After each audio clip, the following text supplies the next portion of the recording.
Aksi kriminalitas di kota Pangkalan Balai Banyuasin makin berani dengan melakukan aksi pecah kaca di areal parkir DPRD Banyuasin di siang hari, padahal kawasan tersebut banyak terdapat petugas keamanan gedung DPRD dan Satpol PP. Akibat aksi tersebut, uang milik anggota DPRD Banyuasin senilai 100 juta rupiah raib. Petugas kepolisian Resort Banyuasin langsung menuju lokasi kejadian setelah mendapatkan informasi dugaan bandit pecah kaca.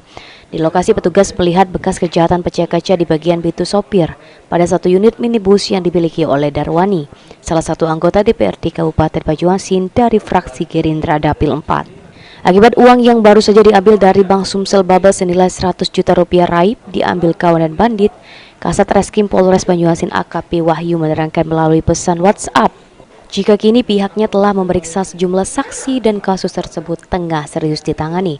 Sebelumnya pada April lalu, aksi kejahatan pecah kaca juga terjadi di kota Pangkalan Balai yang membuat uang gaji pegawai Dinas Pertanian raib senilai 200 juta rupiah dan kasus tersebut hingga kini terungkap. Sulaiman, PAL TV.